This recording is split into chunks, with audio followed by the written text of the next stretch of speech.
April 3rd, 1814, and the season had begun with all its glittering promise for those who possessed the fortune to hope, though Eleanor Sinclair had long since abandoned such foolish notions as she stood in the shadows of Hartwick House's magnificent ballroom, her dove-grey gown rendering her nearly invisible against the pale silk wall coverings, while hundreds of candles blazed overhead in crystal chandeliers that scattered light like fallen stars across the polished floor, where young debutantes in white muslin twirled with eligible gentlemen and mammas in jewel tones watched with calculating eyes.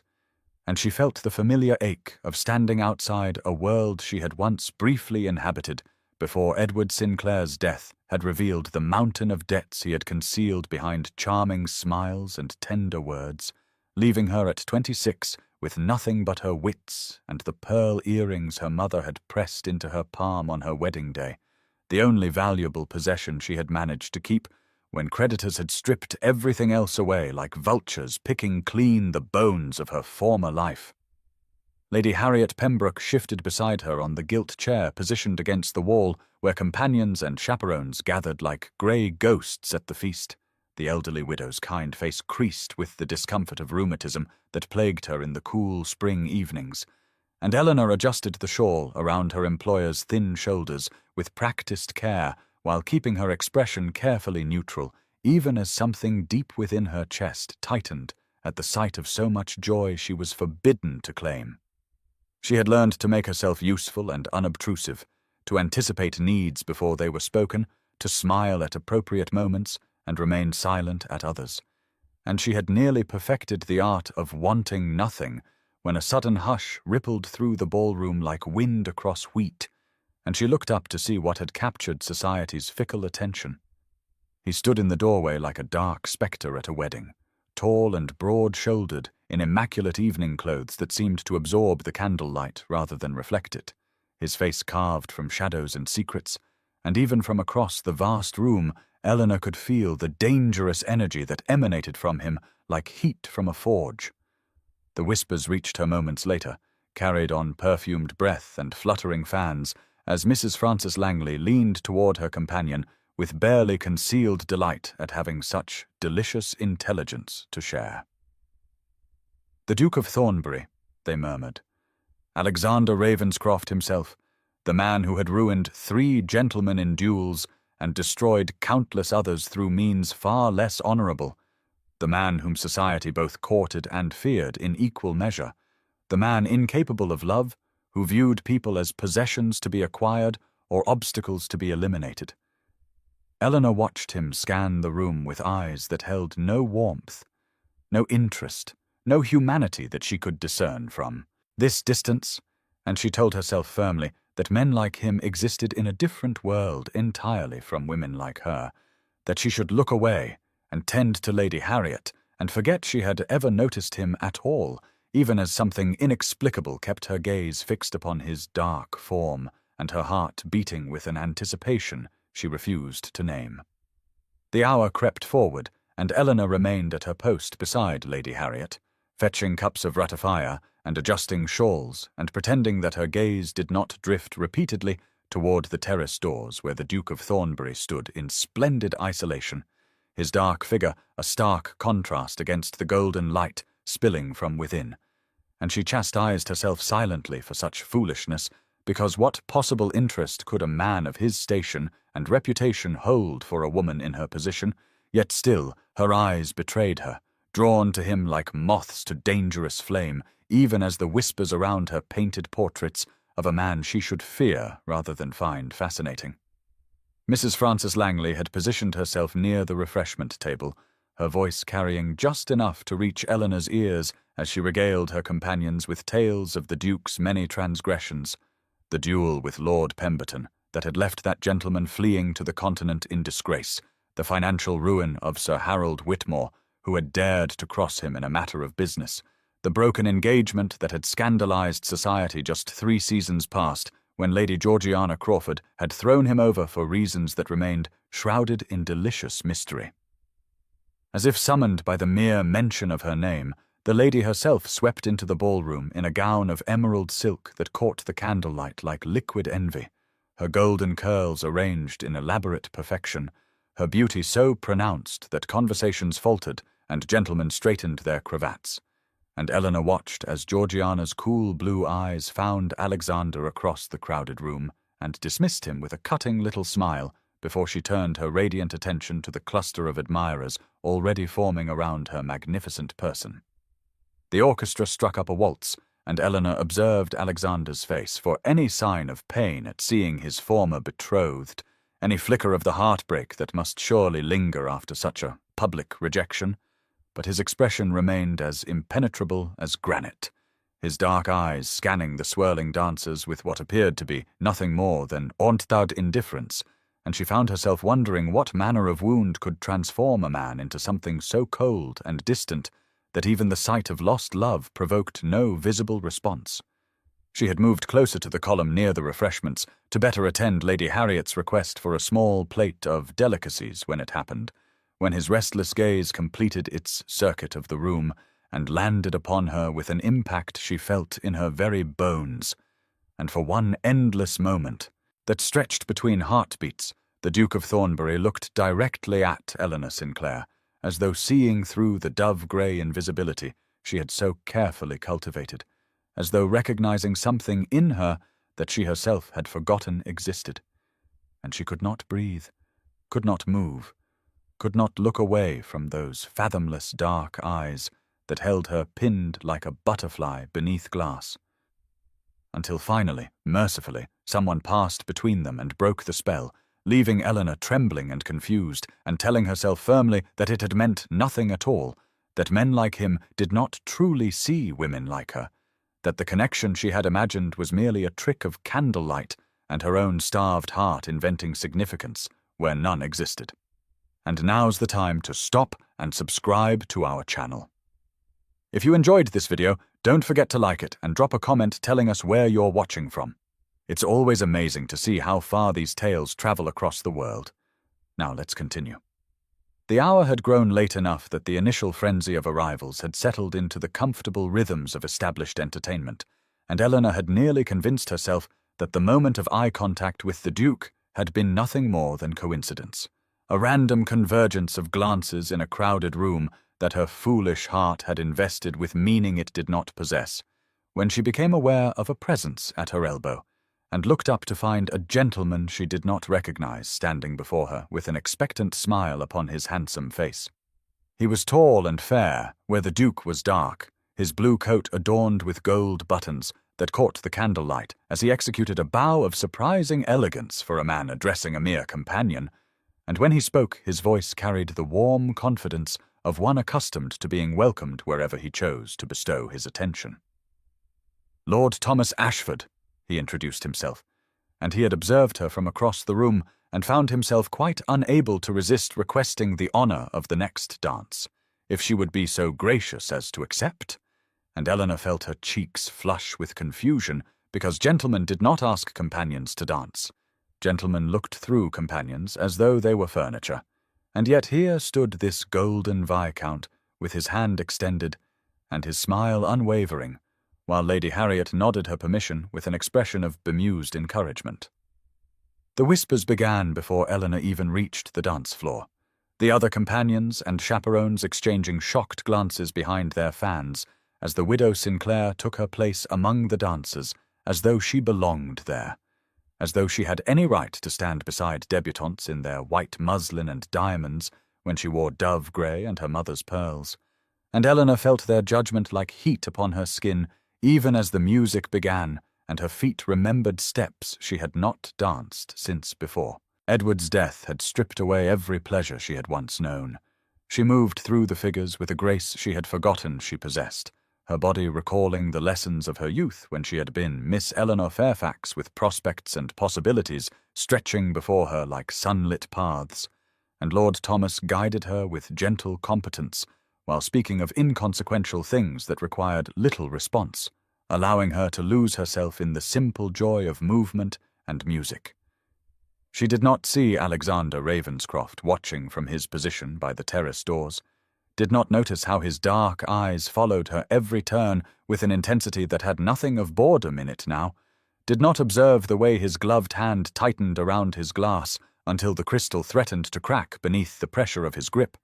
But others noticed and whispered about that too, about the dangerous Duke who had shown no interest in anything all evening, suddenly unable to look away from the grey-clad companion dancing with Lord Ashford, and the gossips stored away this delicious development for later dissection, while Eleanor remained blissfully unaware that her brief moment of visibility had captured the attention of the most dangerous man in London and set into motion events that would transform her quiet existence into something far more perilous than she could ever have imagined.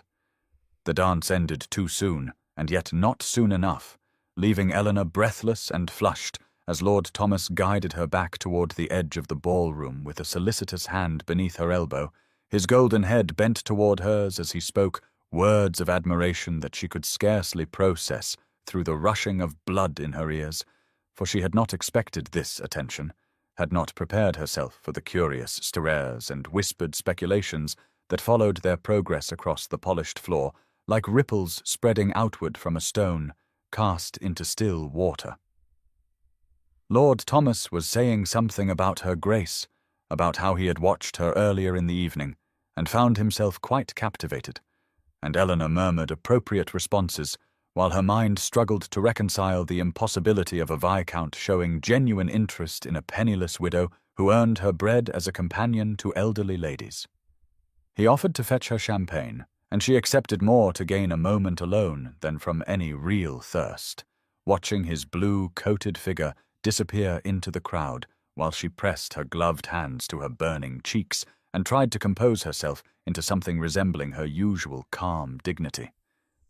It was then that she felt it again, that peculiar prickling awareness along her spine that made her turn her head almost against her will toward the terrace doors, and there stood the Duke of Thornbury, with his dark gaze fixed upon her with an expression she could not begin to decipher, something between fascination and fury that made her breath catch in her throat. He took a single step forward as though drawn by some invisible force, and Eleanor's heart lurched with mingled terror and anticipation. But then he seemed to catch himself, his jaw tightening with visible effort as he turned abruptly and disappeared through the terrace doors into the cool darkness beyond, leaving her staring after him with questions she dared not examine too closely. Lady Harriet appeared at her side with a rustle of lavender silk and a knowing look in her faded blue eyes, commenting that Eleanor had certainly made an impression this evening, first Lord Ashford and now the Duke himself unable to look away from her, and Eleanor protested that she had done nothing to invite such attention, that she wished only to fulfill her duties and remain invisible as befitted her station. But even as she spoke the words, she knew they rang hollow, knew that some treacherous part of her soul had thrilled at the intensity in Alexander Ravenscroft's eyes, at being seen so completely by a man the world called dangerous. Mrs. Frances Langley had moved closer, her sharp gaze fixed upon Eleanor with the predatory interest of one who sensed scandal brewing, and Eleanor understood with sinking certainty that whatever had transpired this evening would not remain private for long, that by morning the gossips would be feasting upon the curious tale of the grey-clad companion who had somehow captured the notice of both a charming viscount and the most notorious duke in England, and she could not decide whether to feel elated or terrified by the prospect of what tomorrow might bring. The press of bodies and the heat of 1,000 candles had become unbearable, and Eleanor found herself slipping away from Lady Harriet's side with a murmured excuse about needing air, her feet carrying her toward the terrace doors before her mind could counsel against the foolishness of seeking solitude in the very place where she had last seen the Duke of Thornbury disappear into the darkness. The cool April breeze struck her flushed cheeks like a benediction as she stepped through the doors and onto the stone terrace, the scent of roses in early bloom drifting up from the gardens below where moonlight painted silver paths between the hedgerows, and for a moment she simply stood with her eyes closed, breathing deeply and trying to quiet the tumult that Lord Thomas's unexpected attention and the Duke's unsettling stare had awakened within her carefully ordered heart. She should return inside, she knew, should resume her position at Lady Harriet's elbow and remember her place in the world. but the muffled strains of the orchestra and the distant murmur of conversation seemed to belong to another life entirely, one in which she had never danced or been seen or felt the weight of dark eyes following her across a crowded room. It was only when she opened her eyes that she realized she was not alone on the terrace, that the shadows near the balustrade concealed a tall figure whose stillness had allowed him to go unnoticed until this moment, and her breath caught in her throat as Alexander Ravenscroft stepped forward into the moonlight with an expression that made her want to flee and remain in equal measure. "You sought escape as well," he observed, his voice deeper than she had imagined it would be, carrying none of the bored drawl affected by most gentlemen of his station, but rather a directness that felt almost startling in its lack of social artifice. Eleanor's heart hammered against her ribs as she considered and discarded several appropriate responses, finally settling on honesty, because something in his gaze suggested he would see through any attempt at polite deflection. "The ballroom grew overwhelming," she admitted, "and I found myself in need of a moment to collect my thoughts, though I did not mean to intrude upon your solitude, Your Grace." The title felt strange on her tongue, too formal for the intimacy of moonlight and roses, yet she clung to it as a reminder of the vast distance between a duke and a companion. He moved closer, not threateningly, but with a purpose that made her acutely aware of how isolated they were, how the music and laughter inside seemed to belong to a world that had temporarily forgotten them both. "You intrude upon nothing," he replied, and something in his tone suggested he meant far more than the terrace. "I have been watching you this evening, Mrs. Sinclair, and I find myself curious about a woman who dances as though she once belonged among the finest ladies, yet stands in the shadows as though she wishes to disappear entirely." Eleanor felt a chill that had nothing to do with the cool breeze, wondering how he had learned her name, wondering what else he might have discovered, and wondering most of all why the intensity in his dark eyes made her feel not frightened, but seen in a way she had not experienced since before her world had crumbled into debt and duty and the quiet grey existence of a woman whom society had decided no longer mattered. "You presume to know a great deal about me, Your Grace," Eleanor replied, and she was grateful that her voice emerged steadier than her trembling hands would suggest, for something in his proximity made her acutely aware of every breath she drew, every flutter of her pulse against the delicate skin of her throat, where her mother's pearl earrings caught the moonlight. Alexander's dark eyes, nearly black in the shadows yet glinting with reflected silver from the moon above, studied her with an intensity that should have felt invasive, but instead made her feel as though she were being truly examined for the first time in years, not as a widow or a companion or a woman past her prime, but as something far more interesting than any of those diminishing labels could contain. "I know only what I have observed," he said, stepping closer until she could smell the faint scent of sandalwood and something darker beneath, something that spoke of brandy and sleepless nights and a restlessness that echoed her own. "I know that you move through that ballroom as though you expect no one to see you, yet when you dance you forget yourself entirely and become something altogether remarkable, and I find myself wondering which version is the truth, and which is the armor you have constructed against a world that has given you little reason for kindness."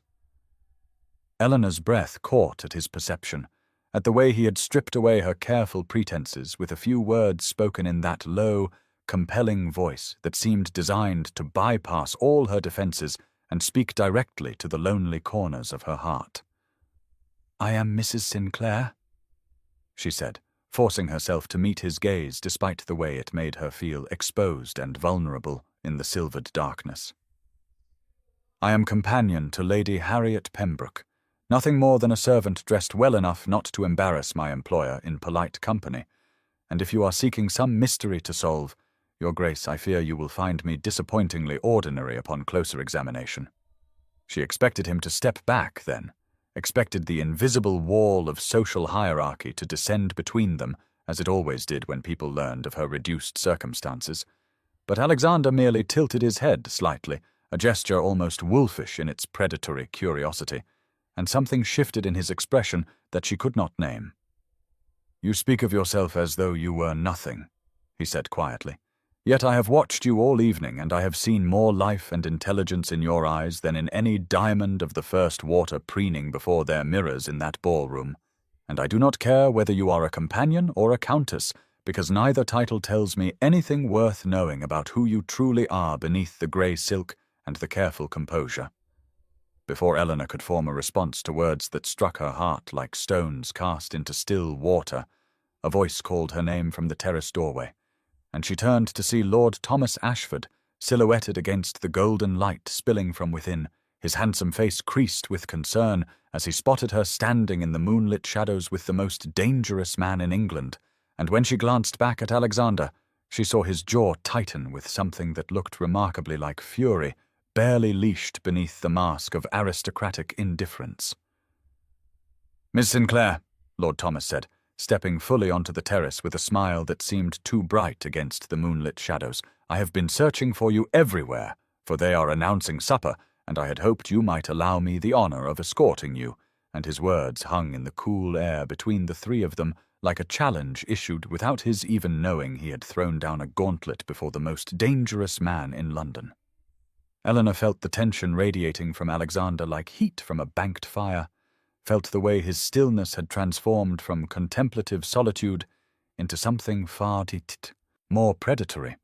and she knew with sudden clarity that she stood at the center of a moment that could define the remainder of her time in society, however brief or unremarkable that time might be. "How kind of you, Lord Thomas," she heard herself say, and her voice sounded distant to her own ears, as though someone else were speaking the polite words while she remained trapped in the magnetic pull of Alexander's dark gaze. She moved toward Thomas with steps that felt heavier than they should, each one carrying her away from something she could not name, but felt keenly as a loss. And when she placed her gloved hand upon Thomas's offered arm, she could have sworn she heard Alexander's breath catch behind her, though perhaps that was merely the wind stirring the roses along the balustrade. The supper room blazed with the light of crystal chandeliers reflected in polished silver and fine porcelain, white linens stretching across tables laden with delicacies that Eleanor could not imagine tasting while her thoughts remained scattered across the terrace she had just departed, and she allowed Thomas to guide her through the crowd with the practiced ease of a man accustomed to navigating society's treacherous waters.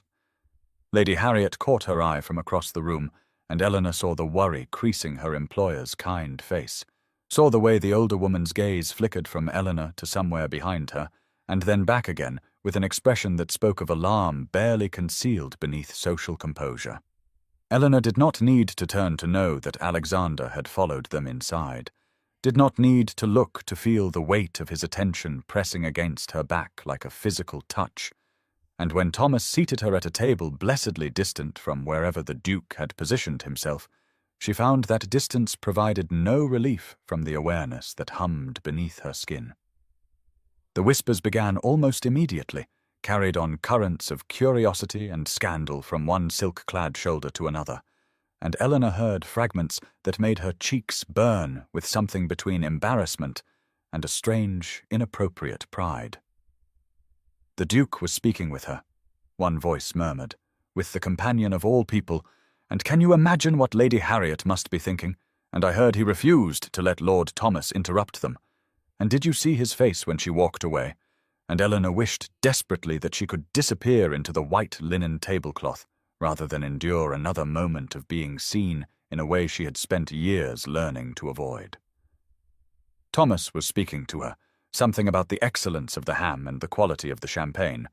but Eleanor could not focus on his words because she had made the mistake of glancing up, and there across the glittering expanse of the supper room stood Alexander Ravenscroft, refusing a plate offered by a footman, refusing a seat at any of the tables where society's finest beckoned him to join them, refusing everything except the opportunity to watch her with eyes that promised he had no intention of forgetting their interrupted conversation or allowing another man to claim what he had already decided would be his.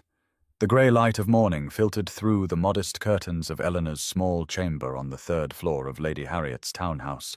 casting pale shadows across the narrow bed where she had lain awake for most of the night, her thoughts circling endlessly around dark eyes and moonlit terraces, and words spoken with an intensity that had stripped away every defense she had spent years constructing against hope and longing and the dangerous temptation of being truly seen. The rain had begun some time before dawn, a steady drumming against the window panes that matched the restless rhythm of her heart, and Eleanor had finally abandoned any pretense of sleep to sit before her small looking-glass, studying the face that stared back at her with something between resignation and bewilderment. For she could not reconcile the woman she knew herself to be with the woman the Duke of Thornbury had described on that terrace,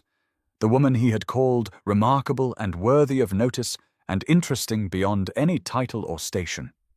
She told herself firmly, as she had told herself a dozen times throughout the sleepless hours, that it meant nothing, that men like Alexander Ravenscroft amused themselves with women like her precisely because such flirtations carried no consequence, no expectation, no risk to their carefully guarded hearts, and she would be the worst sort of fool to imagine otherwise.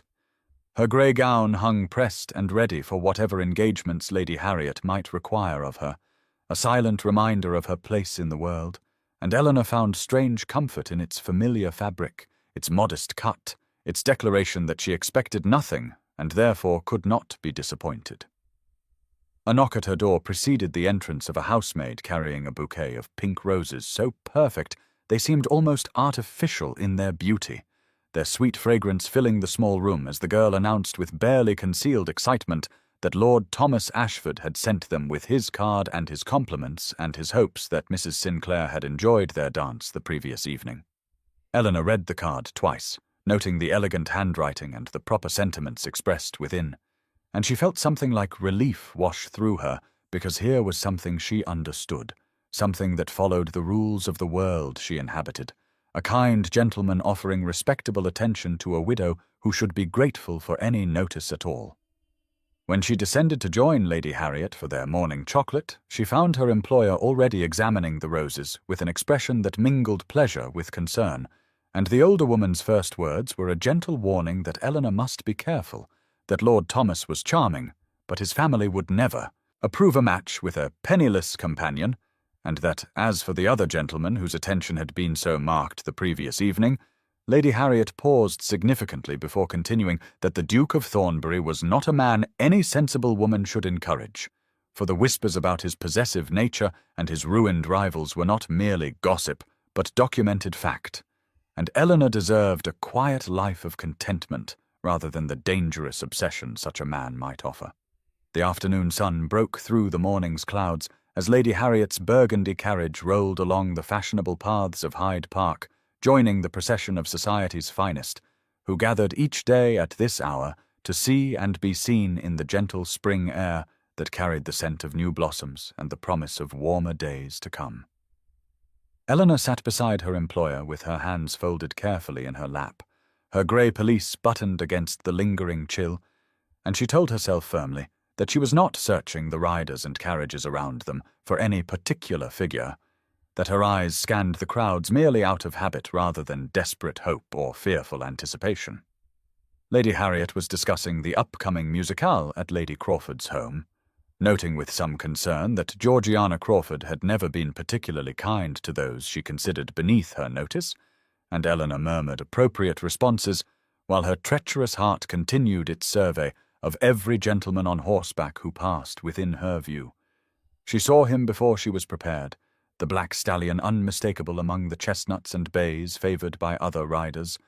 and Alexander Ravenscroft sat upon the magnificent creature with the easy command of a man born to mastery over powerful things, his dark coat impeccable, his bearing regal, despite the casual nature of the afternoon excursion. Their eyes met across the distance of the carriage path, and Eleanor felt the impact of that gaze like a physical blow, felt the breath leave her lungs and the colour rise to her cheeks as he turned his mount with subtle pressure and began to close the distance between them.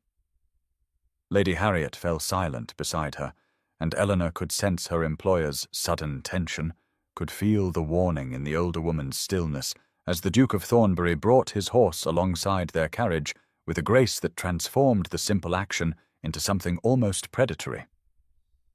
"Mrs. Sinclair," he said,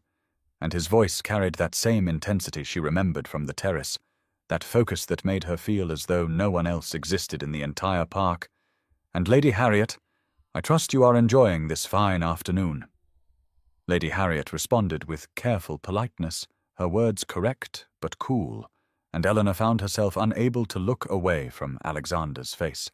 from the way the sunlight revealed depths in his dark eyes that the candlelight had concealed, from the faint curve at the corner of his mouth that suggested he knew exactly the effect he was having upon her composure. The encounter lasted only moments, a brief exchange of pleasantries that any observer might consider unremarkable, but Eleanor knew that Mrs. Francis Langley's carriage had passed them not 3 minutes prior, knew that the gossip's sharp eyes missed nothing, and when Alexander finally inclined his head in farewell and urged his stallion forward, she understood with sinking certainty that by evening every drawing-room in London would be buzzing with speculation about the Duke's continued interest in Lady Harriet's companion, the widow whose invisibility had protected her until a single dance and a moonlit conversation had stripped away every shield she had ever built. The gilded music-room of Lady Crawford's townhouse glittered with candlelight, reflected in 1,000 crystal drops from the chandeliers overhead, and Eleanor felt the weight of hostile attention pressing upon her from the moment she crossed the threshold at Lady Harriet's side, for the whispers that had begun in Hyde Park had clearly reached their hostess's ears and transformed what should have been a pleasant evening of musical entertainment into something far more treacherous. Lady Georgiana Crawford stood at the centre of her domain, in a gown of deep emerald silk that matched her cold eyes, and those eyes found Eleanor immediately, cataloguing her modest grey dress with visible disdain before dismissing her as beneath notice, even while clearly noting her presence as a threat worthy of destruction. Eleanor had hoped to remain invisible, as she had always done at such gatherings, to sit quietly beside Lady Harriet and enjoy the music without drawing further attention to herself. But fate and Lady Harriet's kind intentions conspired against her when her employer mentioned to their hostess that Eleanor played the pianoforte with considerable skill, and Georgiana's smile turned sharp as a blade as she insisted that Mrs. Sinclair simply must perform for the assembled guests. The trap was obvious, the intention to humiliate clear in every line of Georgiana's beautiful face, and Eleanor could not refuse without appearing churlish or cowardly. So she inclined her head in acceptance while her heart hammered against her ribs with a fear that had nothing to do with performance anxiety and everything to do with the tall figure she had just glimpsed entering the music-room. Alexander Ravenscroft moved through the crowd like a dark current through still water, and Eleanor watched as guests parted before him with nervous deference, as Georgiana's expression flickered with something raw and wounded before hardening into studied indifference, as the Duke's progress through the room brought him inexorably closer to where Eleanor sat, with her hands clasped tightly in her lap. He positioned himself against the wall nearest the pianoforte, close enough that she would feel his presence throughout her performance. And when their eyes met across the gilded room, Eleanor saw something in his gaze that made her breath catch in her throat, a hunger that went beyond mere interest, a focus so complete that she might have been the only person present. Sir Philip Montague appeared at her elbow then, a baron of middling fortune and considerable ambition, whose smile never quite reached his calculating eyes, and he seated himself far too close to Eleanor on the small settee, his thigh nearly brushing hers, as he leaned in to comment on the evening's programme with an intimacy that presumed acquaintance they did not possess. She saw Alexander's expression darken at this new intrusion, saw his jaw tighten and his hands curl into fists at his sides, and Eleanor understood with sudden crystalline clarity that she had become the centre of a dangerous game played by men whose intentions ranged from predatory to possessive, and that her own heart, treacherous organ that it was, had already begun to choose sides despite every warning her rational mind could offer against the dark intensity of a duke who looked at her as though he would burn the world to keep her close. The final notes of the sonata faded into silence, and Eleanor lifted her trembling fingers from the ivory keys, her heart pounding with an intensity that had nothing to do with the modest applause that scattered through Lady Crawford's music room like reluctant rain upon a window pane, for she had played not for the assembled guests who barely noticed her existence, but for one pair of dark eyes that had watched her hands move across the pianoforte with an attention so complete that she had felt each note resonate through her body as though he were touching her rather than merely observing from his position against the gilded wall. She rose from the instrument on unsteady legs, prepared to retreat to Lady Harriet's side and reclaim the invisibility that had always been her armour. But Alexander Ravenscroft moved through the crowd before she could escape, his tall figure parting the other guests like a ship cutting through still water. And when he reached her side, he stood close enough that she could smell the subtle scent of sandalwood and something darker, something that made her think of midnight and danger and desires she had long ago learned to suppress. "You play as though the music is a secret you are sharing," he said, his voice pitched low so that only she could hear, intimate despite the dozens of people who surrounded them and watched with barely concealed fascination. "And there is grief in your Beethoven, Mrs. Sinclair, but also defiance, and I find myself wondering what sorrows have taught your fingers to speak so eloquently when your lips remain so carefully guarded." Eleanor felt heat rise to her cheeks at this observation that cut far too close to truths she kept buried, at the way he saw through the performance to the performer beneath, and she opened her mouth to deliver some dismissive reply that would restore the safe distance between them when Sir Philip Montague appeared at her other elbow with the persistence of a man who sensed an opportunity and intended to seize it regardless of whatever obstacles stood in his path. "Mrs. Sinclair, you must allow me to turn pages for you if you play again this evening," Philip said with a smile that revealed too many teeth and eyes that travelled over her figure with an assessment that made her skin crawl, for a woman of your obvious talents deserves an appreciative audience, and I consider myself quite the connoisseur of musical excellence.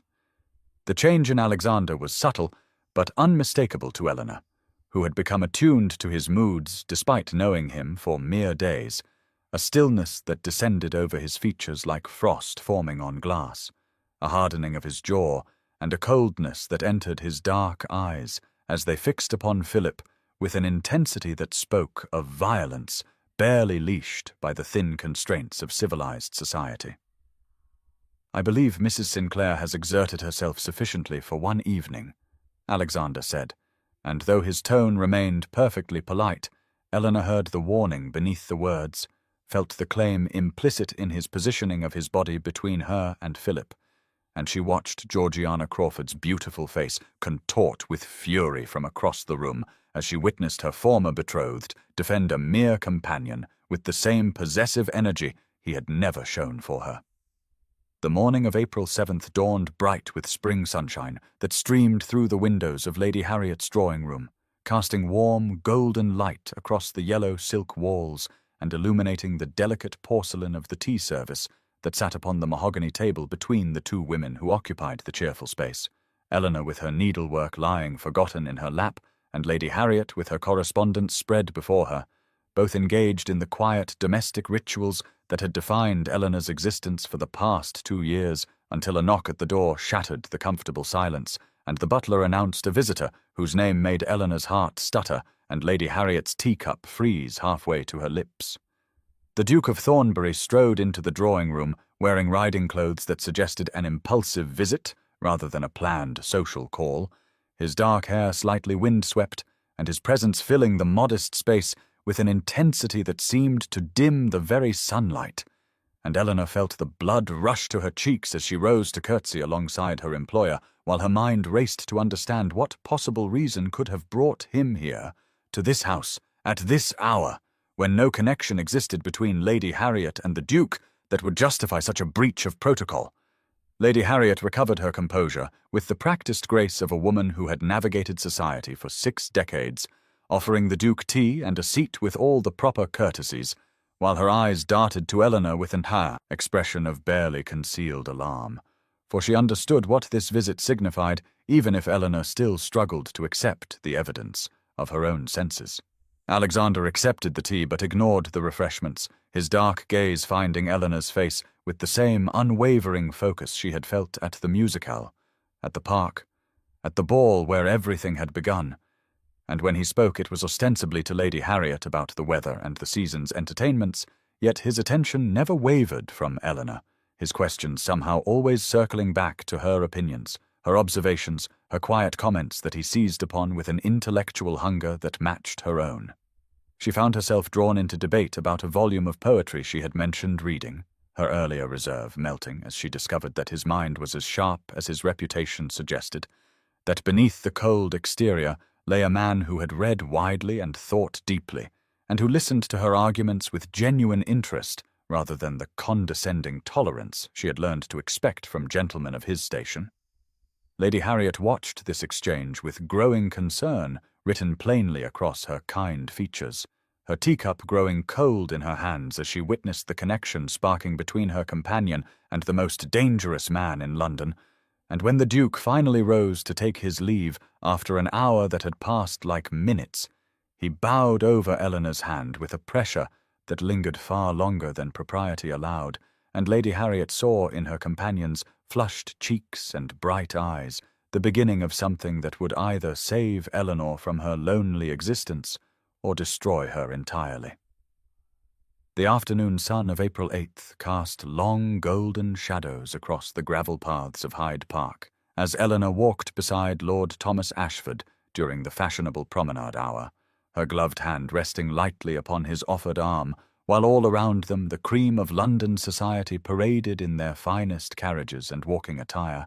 and she tried desperately to focus upon the pleasant conversation Thomas maintained, rather than scanning the crowded paths for a tall figure with dark eyes who had occupied her thoughts since his unexpected morning call the day before,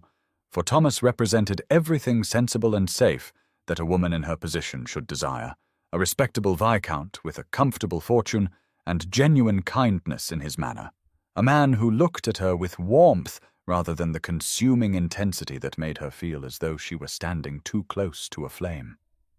The blue ribbons of her new bonnet fluttered in the spring breeze, a gift Thomas had sent that morning, along with a note expressing his hope that she would wear them when they walked together, and Eleanor had tied them beneath her chin with fingers that trembled slightly at the implications of accepting such a personal token, knowing that every eye in the park would note this visible sign of his courtship and draw their own conclusions about her future. "Mrs. Sinclair," Thomas said, his voice carrying the earnest quality that had first drawn her attention at the opening ball. "I hope you will forgive my directness,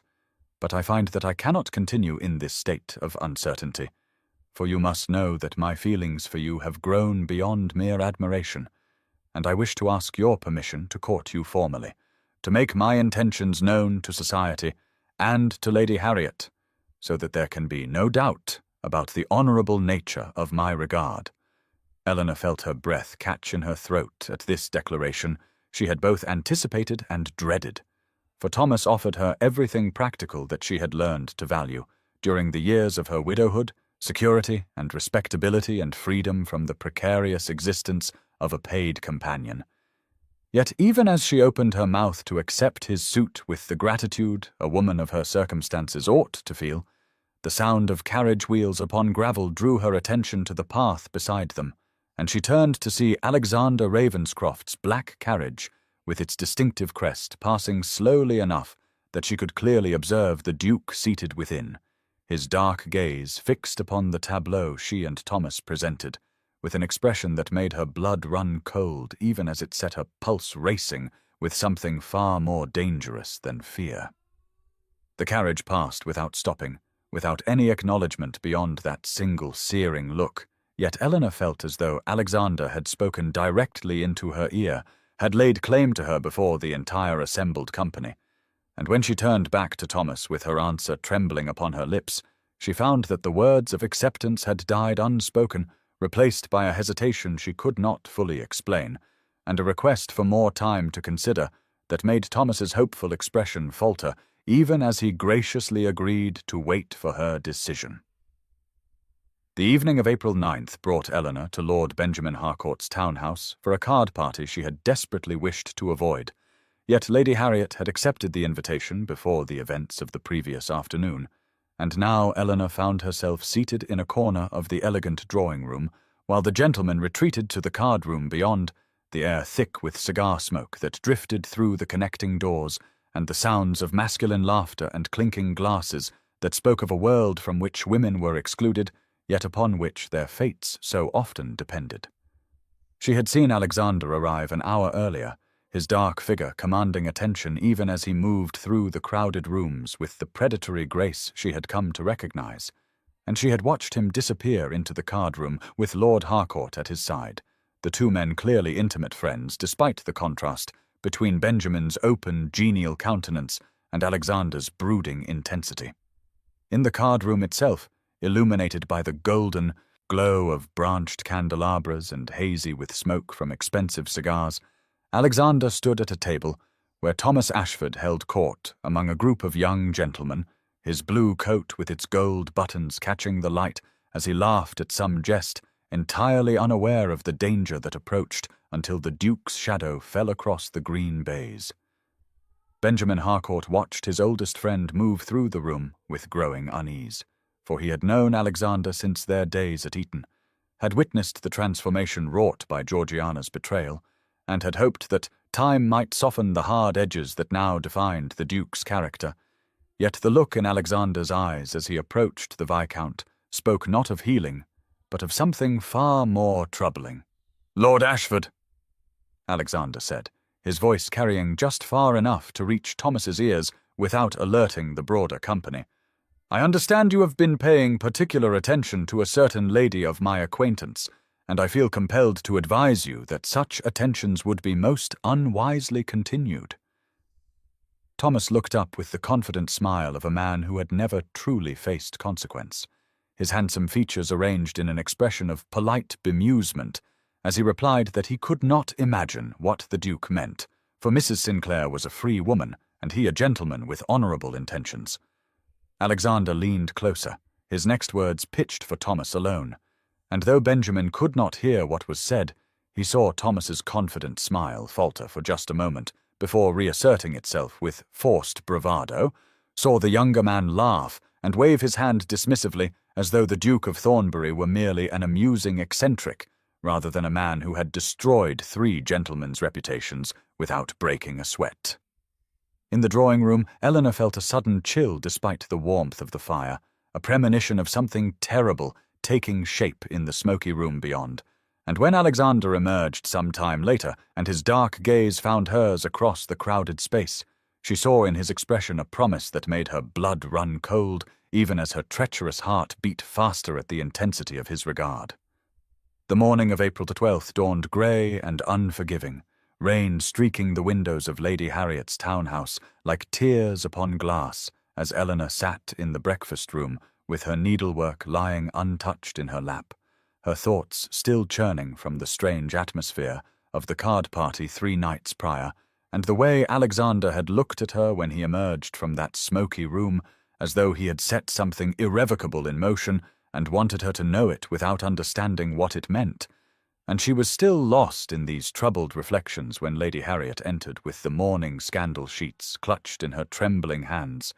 and an expression of such profound dismay that Eleanor rose immediately from her chair, her heart already constricting with dread before a single word had been spoken. "My dear child," Lady Harriet said, her voice wavering as she lowered herself into the nearest chair with none of her usual grace. "I hardly know how to tell you this, but Lord Ashford has been utterly ruined, and the papers are full of nothing else this morning, for it seems his family has been concealing the most dreadful secrets, gambling debts stretching back generations, and an illegitimate sibling whose existence threatens the very legitimacy of his claim to the viscountcy, and society has turned upon him with the savage delight that only the ton can muster when one of their own falls from grace." Eleanor felt the blood drain from her face as Lady Harriet read aloud the most damning passages, each revelation more devastating than the last, painting a portrait of a family built upon lies and financial ruin that made Thomas's honourable courtship of a penniless widow seem not like kindness but like desperate necessity, and though Eleanor knew she should feel sympathy for the man who had treated her with such genuine warmth, all she could think of was Alexander's dark gaze across Lord Harcourt's drawing-room, and the quiet certainty in his bearing that spoke of plans already set in motion. The rain intensified against the windows as a messenger arrived with a note bearing Thomas's seal, the paper spotted with what might have been raindrops or tears as Eleanor read his desperate words, begging her to believe that his intentions toward her had always been pure, that the scandal sheets told truth, but not the whole truth, and that he had hoped to rebuild his family's honor through an advantageous match rather than deceive her. And she felt something cold settle in her chest as she recognized the pattern that had emerged, the surgical precision with which Thomas had been dismantled the moment he had dared to formally court her,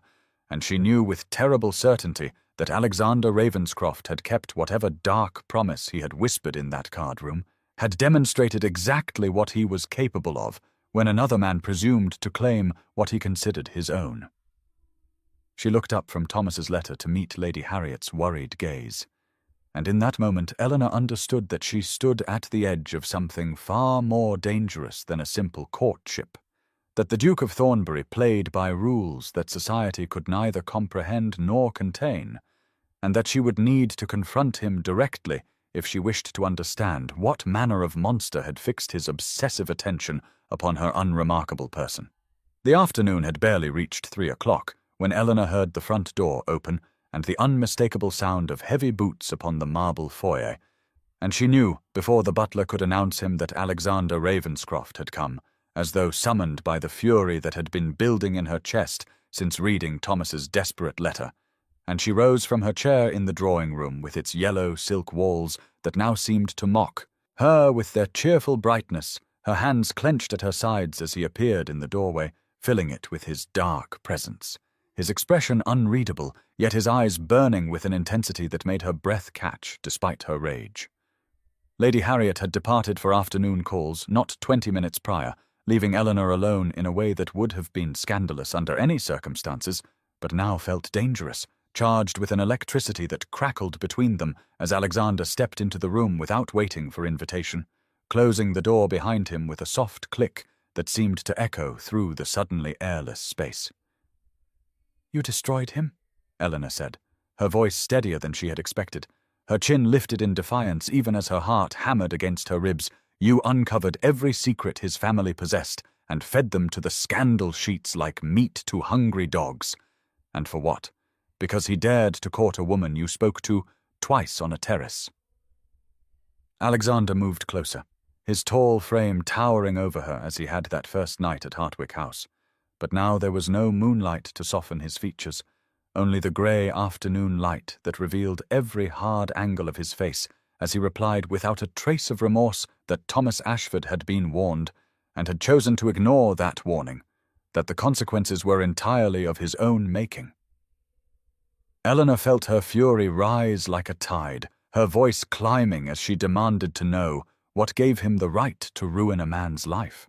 to scatter a family's secrets to the winds, to appoint himself judge and executioner of anyone who showed her kindness. And Alexander's response came in a voice so low and certain that it seemed to vibrate through her very bones as he said that, if he could not have her, then he would destroy every man who looked at her, every gentleman who dared to imagine he might claim what belonged to Alexander alone, and he would continue to do so until she understood that her fate was already sealed. "You are a monster," Eleanor whispered, the words escaping before she could stop them, and something flickered in Alexander's dark eyes, something that might have been pain beneath the possessive hunger, as he reached out to catch her chin with gentle fingers that trembled almost imperceptibly against her skin, forcing her to meet his gaze as he replied that she was the only woman in the world who could have made him one, that before her he had been merely cold, and now he was consumed, and Eleanor felt her treacherous heart stutter at the raw confession. Even as her mind screamed warnings about the danger of the man before her, the impossibility of what he offered, and the terrifying realization that some part of her had already begun to burn in answer to his devastating flame. Eleanor stood frozen in the aftermath of his words, her breath caught somewhere between her throat and her chest, as Alexander's fingers remained gentle against her chin, and she knew she should pull. Away, should demand he leave, should summon the servants and have him escorted from the house in disgrace. But instead she found herself searching his dark eyes for some sign that this was merely a game to him, some cruel amusement at the expense of a woman who had nothing left to lose. Yet what she found there was far more terrifying than mockery, because it was truth, raw and unvarnished and burning with an intensity that threatened to consume them both. "You cannot simply claim a person," she finally managed to whisper, her voice emerging smaller than she intended as his thumb traced a path along her jaw that sent tremors through her entire body. "People are not possessions to be hoarded and protected through destruction, and I am not some prize to be won by eliminating the competition like horses in a race." Alexander's laugh was low and without humor as he released her chin only to capture her hand instead, raising it to his lips in a gesture that should have been courtly but felt instead like a brand being pressed to her skin.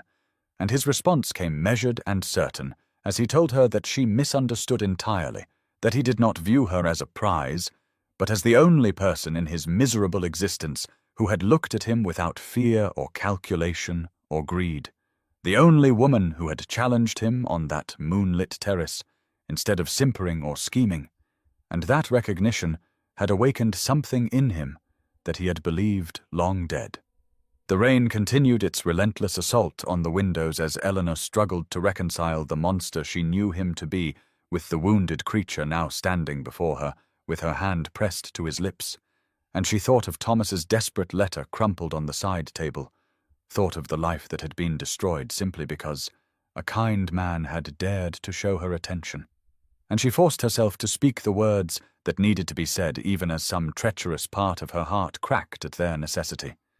"Whatever you believe you feel," she said, pulling her hand from his grasp with more reluctance than she wished to acknowledge. "It is not love, but obsession. Not passion, but possession. And I will not be the excuse you use to ruin innocent men.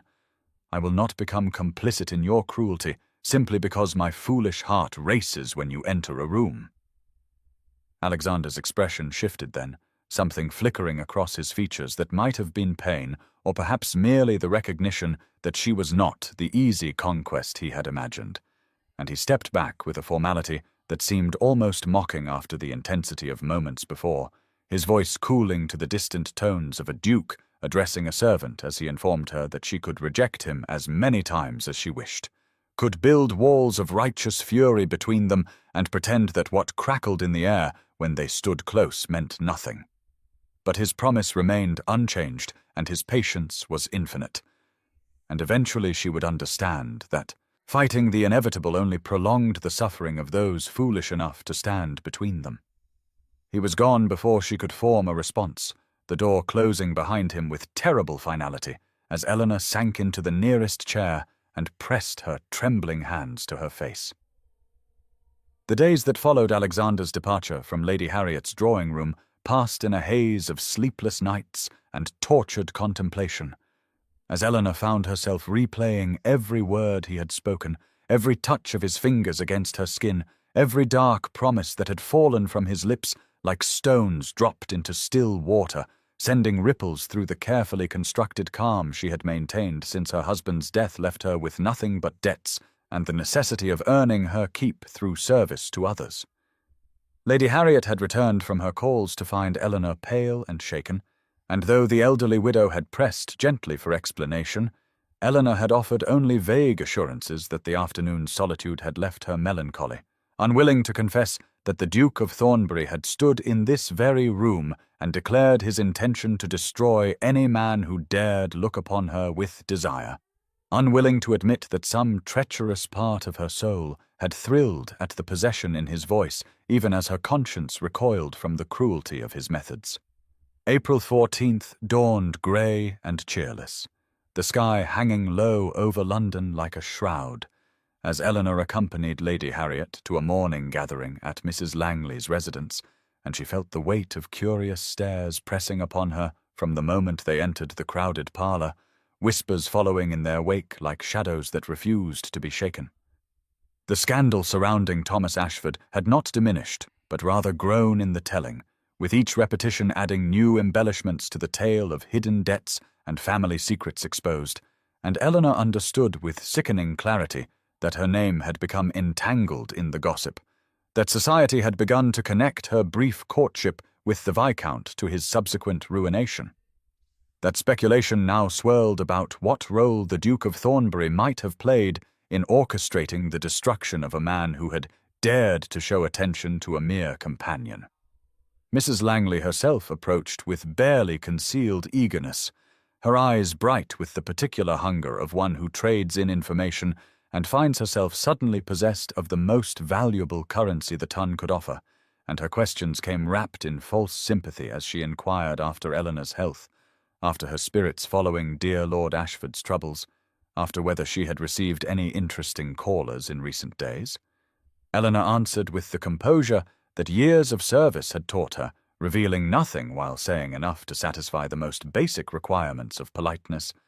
But she could feel the other women watching, measuring, calculating the worth of this grey-clad widow who had somehow captured the attention of London's most dangerous duke and brought ruin upon the head of a perfectly respectable viscount in the span of a single fortnight. Lady Harriet's hand found Eleanor's beneath the cover of her shawl, squeezing gently in silent support, and Eleanor felt tears prick at her eyes at this small kindness from a woman who had every reason to dismiss her,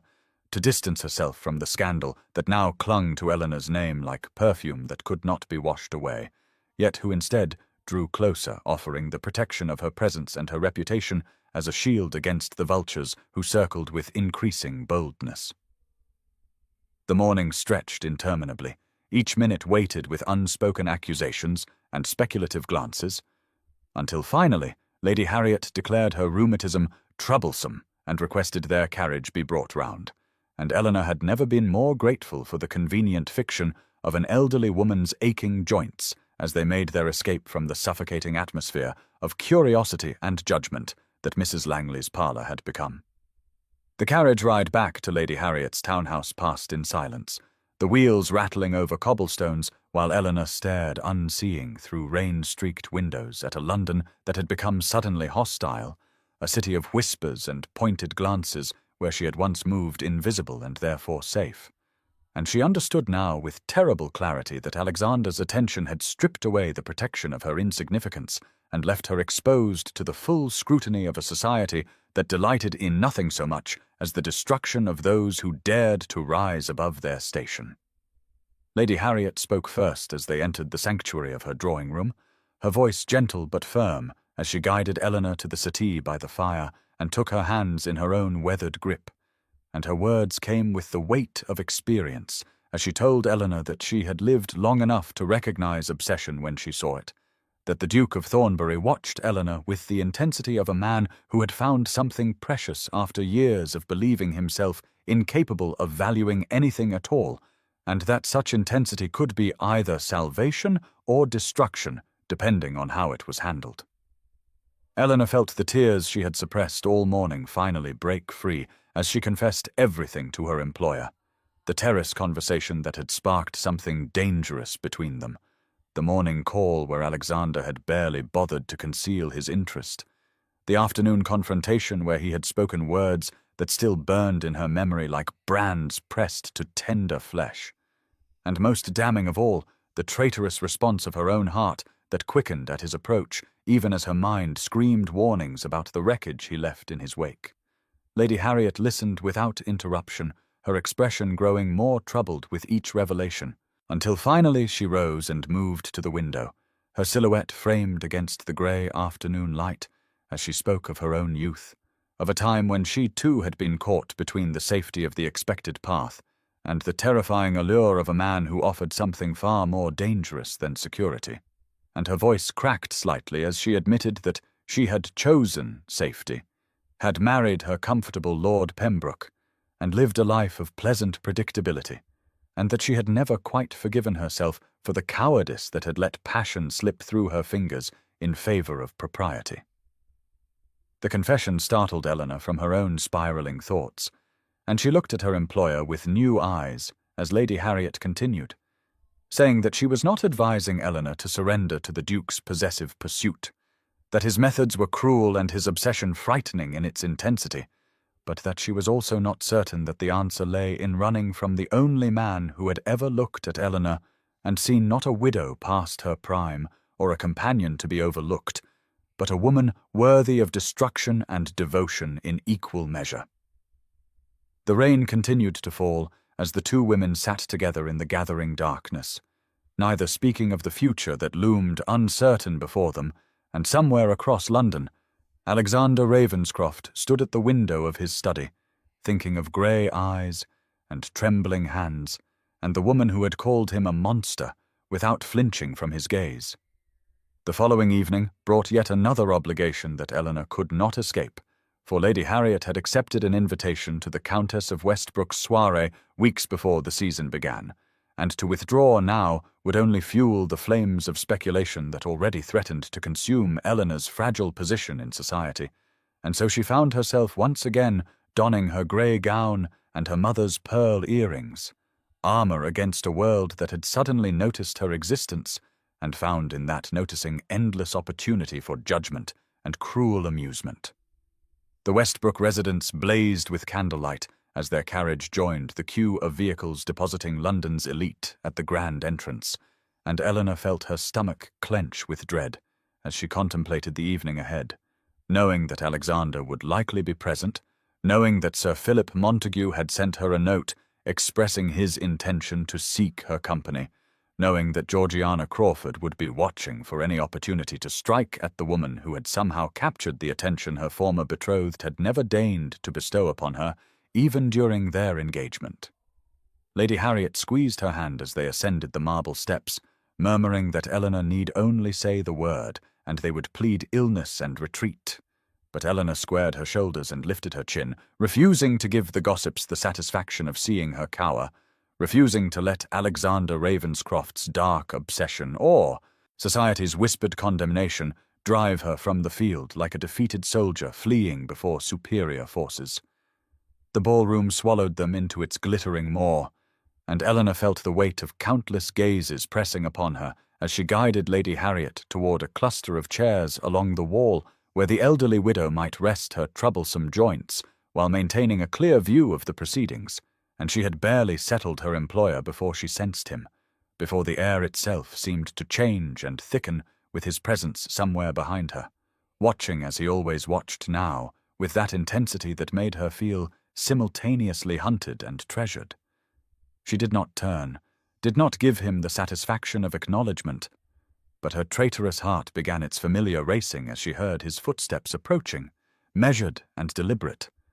And then his voice came low beside her ear as he asked whether she intended to ignore him all evening, or whether she might spare him a single glance, and the warmth of his breath against her neck sent shivers cascading down her spine, despite every warning her rational mind screamed about the danger of this man and the destruction he had already wrought upon those who dared to stand between them.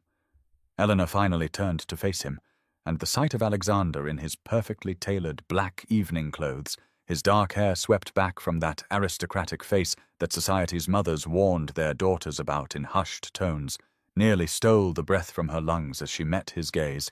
and saw there not the cold predator she expected, but something far more devastating, a hunger that went beyond possession into territory she dared not name, a recognition of her soul that no man had ever offered her before. She told him in a voice barely above a whisper that she did not understand him, that she could not reconcile the man who had destroyed Thomas Ashford's reputation with such cold efficiency with the man who now stood before her, looking at her as though she were the only fixed point in a spinning universe. And Alexander's response came not in words, but in the slight softening of his severe expression as he asked whether he might have the honor of a dance, a request so mundane and yet so weighted with meaning that Eleanor felt the world around them recede into a blur of candlelight and music and the distant murmur of scandalized whispers. She should have refused him, should have cited her position as companion, her duty to Lady Harriet, The impropriety of dancing with a man who had declared his intention to destroy any rival who dared pursue her. But instead she found herself placing her gloved hand in his and allowing him to lead her toward the floor where couples were assembling for a waltz. And the gasps that rippled through the assembled guests told her that she had just committed an act of social rebellion that would echo through drawing rooms for weeks to come. His hand settled at her waist with a possessiveness that should have frightened her, and as they began to move together in the intimate embrace the waltz demanded, Eleanor felt the heat of his palm burning through the layers of fabric that separated his skin from hers, and she understood suddenly why mothers warned their daughters about this dance, why chaperones watched with hawkish vigilance, for there was nothing innocent about the way Alexander held her, nothing proper about the intensity with which his dark eyes bore into hers as they swept across the polished floor. He spoke then in a voice meant only for her, telling her that he knew she thought him a monster for what he had done to Ashford, that she was right to fear his obsession, that he had spent years convincing himself he was incapable of feeling anything beyond cold ambition and colder vengeance, but that she had awakened something in him that terrified him far more than it terrified her, something that made him want to possess her completely, while simultaneously wanting to worship at her feet like a supplicant before a goddess. Eleanor felt tears prick at her eyes as she replied that pretty words could not undo the cruelty of his actions, that Thomas Ashford had been a good man whose only crime was showing her kindness, and Alexander's jaw tightened as he admitted that he was not a good man, had never claimed to be, that the darkness in him had been planted there by a woman who had promised him everything, and then laughed as she walked away with another, but that Eleanor made him want to try to be better, even as she made him capable of terrible things in her name. The music swelled around them as they turned and dipped in perfect synchronicity, two souls locked in a battle neither could win, and across the room Georgiana Crawford watched with hatred blazing in her emerald eyes, while Sir Philip Montague calculated how best to use this public display to his own advantage, and Eleanor knew, as the final notes faded, that nothing in her carefully ordered life would ever be the same again. The days that followed the Westbrook soiree passed in a blur of whispered speculation and pointed silences whenever Eleanor entered a room, for society had witnessed the Duke of Thornbury waltz with a mere companion and had not yet decided whether to be scandalized or fascinated by this breach of every convention that governed their glittering world, and Eleanor found herself suspended between dread and a treacherous longing she could not seem to extinguish, no matter how sternly she lectured herself about the danger of allowing her heart to soften toward a man who had already demonstrated his capacity for destruction. Lady Harriet watched her young companion with growing concern, noting the shadows beneath Eleanor's eyes and the way her needlework lay forgotten in her lap as she stared out rain-streaked windows. And finally, on the morning of April 17th, the elderly widow set aside her correspondence and addressed Eleanor directly, saying that she had remained silent long enough, but that she could no longer pretend not to see the storm clouds gathering around them both, for the Duke's attentions had placed Eleanor in an impossible position, where acceptance meant aligning herself with a man feared by all of London, while rejection might provoke consequences too terrible to contemplate given what had befallen poor Lord Ashford. Eleanor felt tears threatening as she admitted that she did not know what to do, that she had spent her entire widowhood cultivating invisibility as armor against a world that had no place for impoverished women of gentle birth, and now that armor had been stripped away by a man whose intensity frightened her, even as it made her feel truly seen for the first time in her 26 years. Lady Harriet crossed the room to take Eleanor's hands in her own papery grasp, her rheumatic fingers surprisingly strong as she held tight, and spoke with the wisdom of a woman who had navigated 7 decades of society's treacherous waters, telling Eleanor that she had watched the Duke during that waltz and had seen something in his face that she had never expected to witness, not possession alone, but something perilously close to reverence, and that while she feared his darkness, she also wondered whether Eleanor might be the only light capable of penetrating it. The sound of the door knocker interrupted their intimate conference, and moments later the butler appeared with a silver salver bearing a card that made Lady Harriet's eyebrows rise nearly to her lace cap, for Sir Philip Montague had come to call, and behind him Eleanor could hear another voice, deeper and edged with barely contained fury, as Alexander Ravenscroft demanded to know what business Montague had at this address. Eleanor rose on trembling legs as the drawing-room doors opened to admit both men, Philip's smile too smooth and Alexander's expression thunderous, and she understood with sudden clarity that she stood at the center of a battle that had nothing to do with her happiness, and everything to do with masculine pride and the terrible possessiveness that drove men to destroy what they could not claim.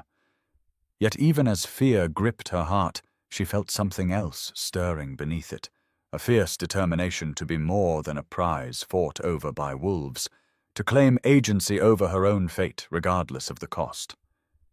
Sir Philip Montague stepped forward with the practiced ease of a man accustomed to navigating hostile territory, his smile never wavering even as Alexander's presence behind him radiated menace like heat from a forge, and he addressed Lady Harriet with elaborate courtesy, while his pale eyes slid toward Eleanor with an interest that made her skin crawl in ways that Thomas Ashford's honest admiration never had,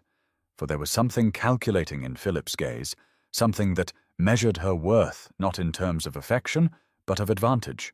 and she understood suddenly that this man saw her newfound notoriety as an opportunity to be exploited rather than a woman to be cherished. Alexander moved into the room like a storm-gathering force, his dark coat immaculate, his cravat tied with mathematical precision, every element of his appearance controlled except for his eyes, which burned with a fury that made Lady Harriet shrink back against her chair cushions and caused even the butler to retreat hastily and close the doors behind him, leaving the four of them suspended in a moment of unbearable tension as the fire crackled in the hearth and rain continued its relentless assault against the windows. Philip turned to face his rival with an expression of studied innocence, remarking that he had not expected to find the Duke of Thornbury paying morning calls on companions, that surely a man of his station had more pressing matters to attend to than hovering over a widow of no particular fortune or connection, and the insult embedded in his words was so precisely aimed that Eleanor felt it like a blade between her ribs, even as Alexander's jaw tightened with barely contained violence. The Duke's response came in a voice so cold it seemed to drop the temperature of the yellow silk drawing-room by several degrees, informing Philip that his business at this address was none of his concern, that if he valued his reputation and his health, he would remove himself immediately and permanently from any location where Mrs. Sinclair might be found, and the threat was delivered with such quiet certainty that Eleanor felt her heart stutter in her chest, even as something fierce and unwanted blazed to life within her at hearing herself defended with such terrifying intensity. Philip laughed, a sound like breaking glass, and replied that the Duke could not possibly destroy every man who showed interest in the charming widow,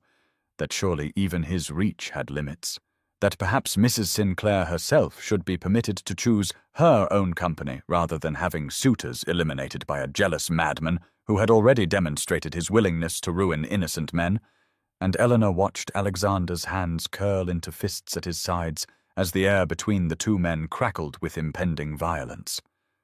Lady Harriet found her voice at last, rising from her chair with a dignity that belied her trembling hands, declaring that she would not have her home turned into a battlefield, that both gentlemen would leave immediately, that Eleanor was under her protection and would not be subjected to scenes more appropriate to a boxing ring than a drawing-room, and her words hung in the air as Philip sketched an ironic bow and Alexander stood motionless, his gaze fixed on Eleanor with an expression that seemed to ask whether she truly wished him gone, whether she would choose the scheming baron's poisoned courtesy over his own dark and dangerous devotion.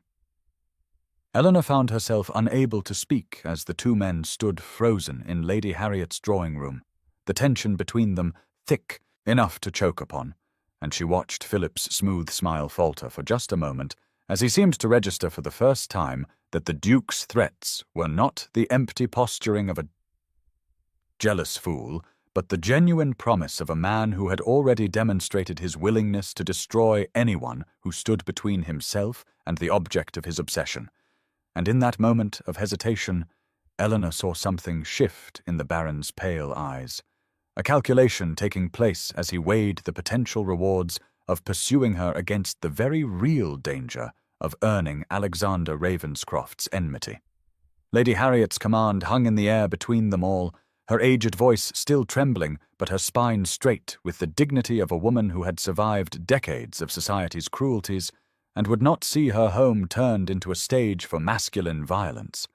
And slowly Philip executed another of his mocking bows, before turning toward the door with a final lingering glance at Eleanor that promised this encounter was far from finished, his footsteps echoing through the hallway as the front door opened and closed behind him. Alexander did not move, his dark eyes fixed upon Eleanor's face with an intensity that made her breath catch in her throat,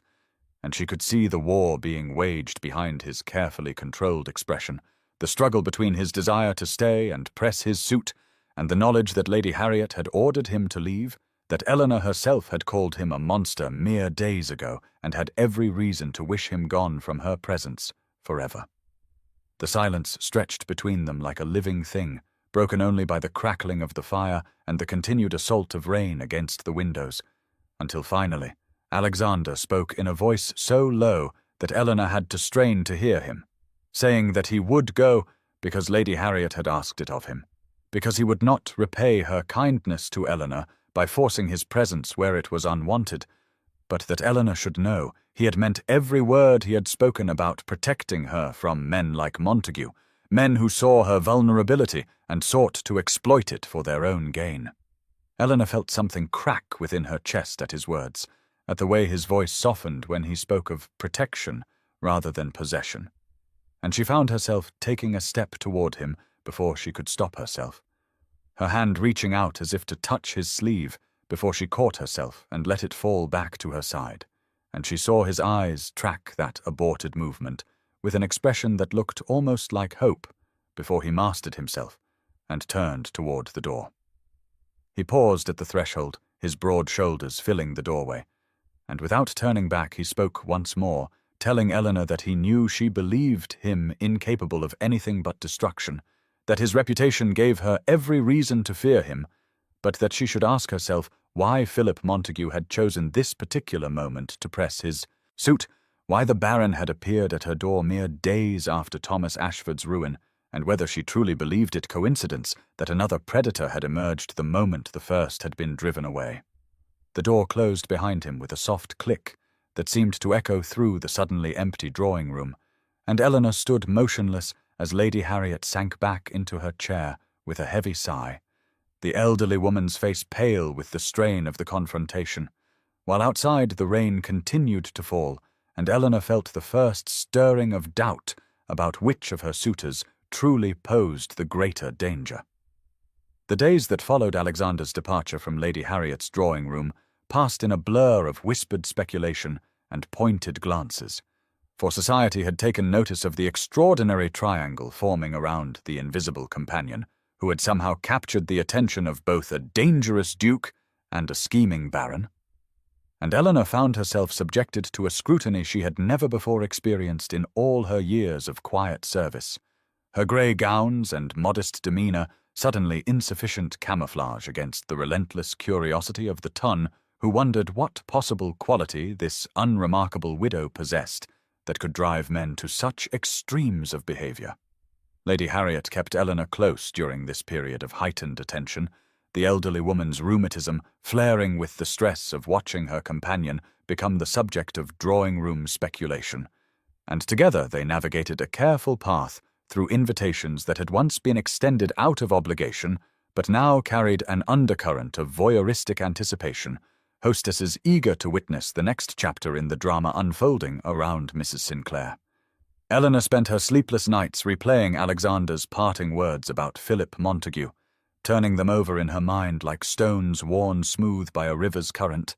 and she found herself examining the Baron's sudden interest with new eyes, remembering how he had appeared at precisely the moment Thomas Ashford's ruin became public knowledge, how his smile had never quite reached those pale, calculating eyes,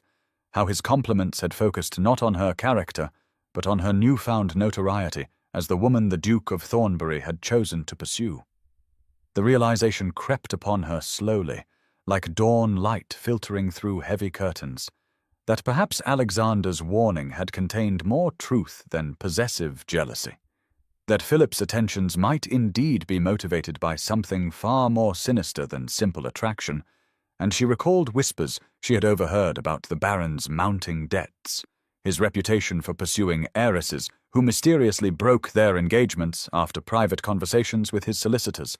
his talent for extracting advantage from vulnerable women who had no powerful protectors to shield them from his machinations. She thought too of Alexander himself during those long hours before sleep, finally claimed her, remembering not the cold fury in his eyes when he confronted Philip, but the way his voice had softened when he spoke of protection rather than possession, the almost imperceptible tremor in his hands when she had reached toward him and then stopped herself, the look of something like hope that had flickered across his features before he mastered it and turned away. And she wondered whether she had been too quick to condemn him as a monster, when perhaps he was simply a man who had never learned to love without the fear of losing, a wounded creature whose possessiveness was born not from cruelty, but from the devastating betrayal that Georgiana Crawford had inflicted upon his younger self all those years ago. Lady Harriet watched Eleanor with knowing eyes during these days of contemplation, saying little but seeing much,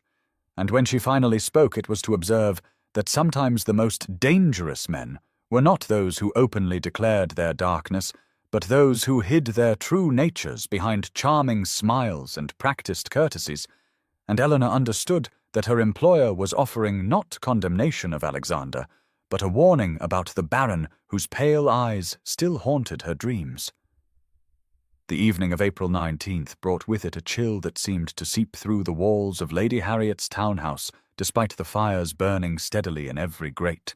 and Eleanor found herself standing at the window of her modest chamber, watching the last light fade from the London sky while her thoughts circled endlessly around the question that had consumed her for days, the question of whether Alexander Ravenscroft was truly the monster she had named him or something far more complicated, a man whose capacity for destruction was matched only by his capacity for devotion,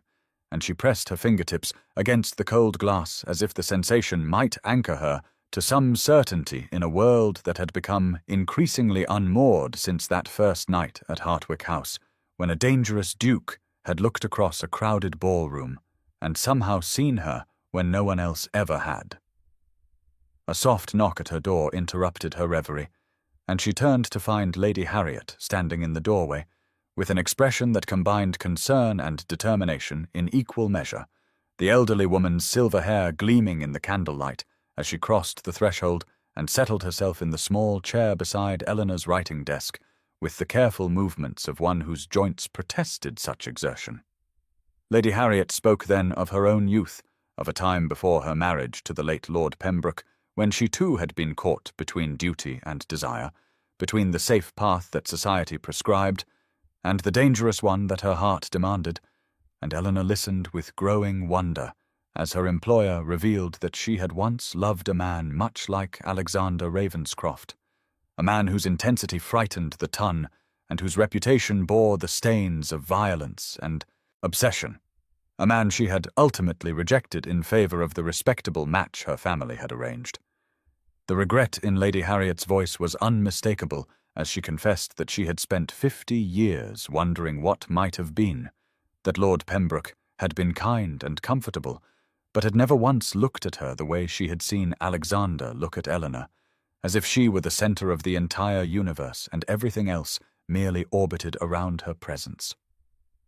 Eleanor felt tears prick at her eyes as Lady Harriet reached out to take her hand, the older woman's papery skin warm despite the chill in the room, and warned her that she was not suggesting Eleanor should ignore Alexander's dangerous nature or forgive his destruction of Thomas Ashford without question, but rather that she should examine her own heart with ruthless honesty before making a decision she might spend the rest of her life regretting.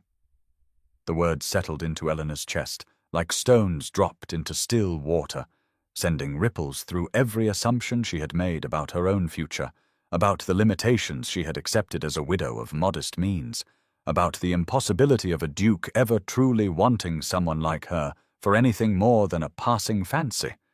And when Lady Harriet finally withdrew and left her alone with her thoughts once more, Eleanor found herself reaching for paper and pen with trembling fingers, composing a note she was not certain she would ever have the courage to send. A note that asked Alexander Ravenscroft to meet her in Hyde Park the following afternoon, so that she might finally understand the truth of his intentions.